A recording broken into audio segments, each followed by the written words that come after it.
அன்பே, உங்கள் உறவு முன்பே கிடைத்திருந்தால் நான் அந்த நிலைக்கு வந்திருக்க மாட்டேன். நம் கையில் என்ன இருக்கிறது? எல்லாம் விதி. விதி? கொஞ்ச காலம் சன்னியாசோடு வாழ்ந்ததினால் வந்த வேதாந்த விதி. அந்த விதியை இப்போதே இங்கேயே மாற்றி காட்டுகிறேன். கொடுங்கள் உங்களிடம் இருக்கும் குழியை. அன்று என்னென்னவோ சொன்னாயே, என் குளத்தில் மாலையிடப் போவதாக. அதை இப்போது நான் மறுக்கவில்லை. அப்படி என்றால் முதலில் கல்யாணம், பிறகு குழியை.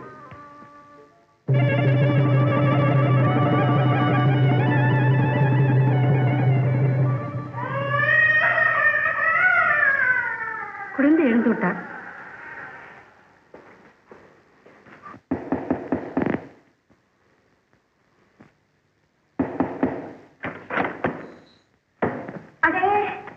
யுவராஜாவா, வாங்க வாங்க. ஆமா, காது இருக்கும் போது எதுக்காக கதவை தட்டினீங்க? கதையெல்லாம் அப்புறம் பேசிக்கலாம். இப்ப இங்க ஆண் குரல் கேட்டதே, அது யாரு? அண்ணாதான். அண்ணாவா? ஆமா, நந்தினி தேவி கிட்ட பேசிக்கிட்டு இருந்தாரு. அண்ணாவும் இங்க வர ஆரம்பிச்சிட்டாரா? ஓ, உங்களுக்கு விஷயமே தெரியாதா? தெரியாதே. அண்ணா நந்தினி தேவிய காந்தர்வ விவாகம் பண்ணிக்கிட்டாரு. என்ன சொல்ல? அண்ணா நந்தினி தேவிய காந்தர்வ விவாகம் பண்ணிட்டாராம். மந்திரியாரே, மகா மந்திரியாரே, என்ன யுவராஜா கேட்டீங்களா இந்த அக்கிரமத்தை? என்ன, நந்தினிய எனக்கு கல்யாணம் செஞ்சு வைக்காம எங்க அண்ணாவை காந்தர்வ விவாகம் பண்ணிக்கிட்டாரு. இது ஒட்டுக்கட்ட விஷயம் தானே? ஆமா ஆமா, வழக்கப்படி.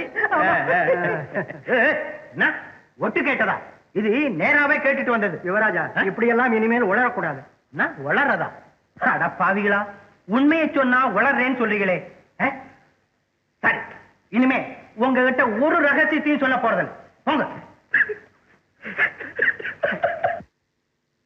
இமயமலை சாரலிலே தவம் செய்து கொண்டிருந்த ஒரு மகா திரும்பி வந்து கொல்லிமலை குகையிலே எழுந்தருளி இருக்கிறாராம். இல்லையா சுந்தரி? ஆமாம், அவர் திரிகாலமும் உணர்ந்த ஞானியாம். நீயும் சக்கரவர்த்தியும் தனியாக சென்று அந்த தவ சேஷரை கண்டு கேட்டார். காணாம போன விக்ரமன் கிடைக்கும் வழியை கூறுவார்.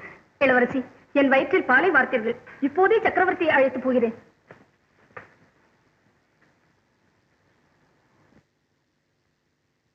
இது சக்கரவர்த்தி ஆதித்தனுக்கு,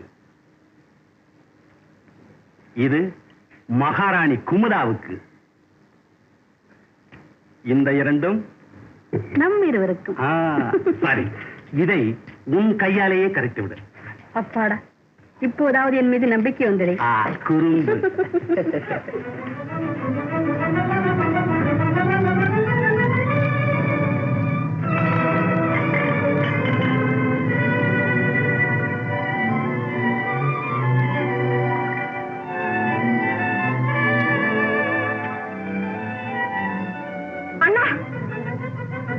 என்ன? சக்கரவர்த்தி மகாராணி வந்து கொண்டிருக்கிறார்கள். கூட யாராவது? ஒருவரும் இல்லை.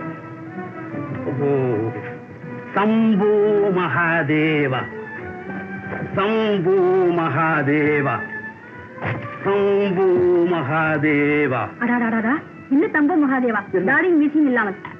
அடடா, மறந்து விட்டேனே. ஜாக்கிரதை, சாமர்த்தியமாக நடந்து கொள்ளுங்கள். சுந்தரி, முடியா. சம்போ மகாதேவா, சம்போ மகாதேவா, சம்போ மகாதேவா, சம்போ மகாதேவா. குழந்தைகளே, உங்கள் குறையை யாம் அறிவோம். பைரவியின் அருளால் இழந்த செல்வம் மீண்டும் கிடைக்கும். என் கண்மணி எங்கே இருக்கிறான் சுவாமி? அதோ குழந்தை விக்ரமன் அழுகிறான். உங்களுக்கு கூட கேட்குமே? கேட்கிறது சுவாமி. ஆமா, கேட்கிறது. பெற்றவர்கள் இங்கே இருக்க, அதோ மாற்றான் மடியிலே உட்கார்ந்து மடலை பேசிக் கொண்டிருக்கிறார். என் குழந்தையா சுவாமி? நாங்களும் பார்க்கிறோமே. மாயையில் அகப்பட்ட மானிடர் கண்களுக்கு அது தெரியாது.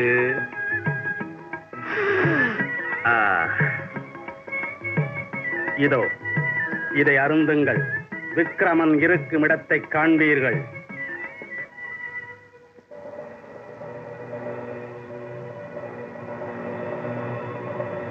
அருந்துங்கள் அரசே. ஆதித்தா, நீ முத்துமாலையாக போ.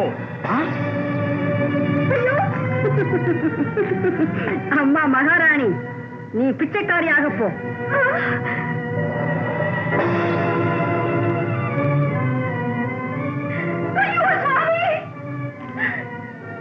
இளவரசி, இது என்ன அக்கிரமம்? என் கணவனை திருப்பி தாருங்கள். எனக்கு மாங்கல்ய பிச்சை கொடுங்க. ஆணவம் கொண்டவளை, உனக்கு புது வாழ்வு பிறந்து விட்டது. இனி உன் இச்சைப்படி எதுவும் நடக்காது. இப்போது நீ பிச்சைக்காரி. அம்மா, என்னை பிச்சைக்காரியாக்கியதற்காக நான் கவலைப்படவில்லை. என்னை சித்திரவதை செய்தாவது உங்கள் வஞ்சத்தை தீர்த்துக் கொள்ளுங்கள். என் கணவனுடைய உயிரை திருப்பிக் கொடுங்கள். கணவனுடைய உயிரை திருப்பிக் கொடுங்கள். ஒருத்தன் பலர் கூடிய சபையிலே மாலையை உன் கழுத்திலே போட்டு என் மானத்தை பறித்தானே, இதோ அவனைய மாலையாக்கி விட்டேன் பார். இதை உன் கழுத்திலே கட்டிக்கொண்டு திரி. ஆயுள் முழுவதும் கணவனை மகனை எண்ணி எண்ணி குமரு.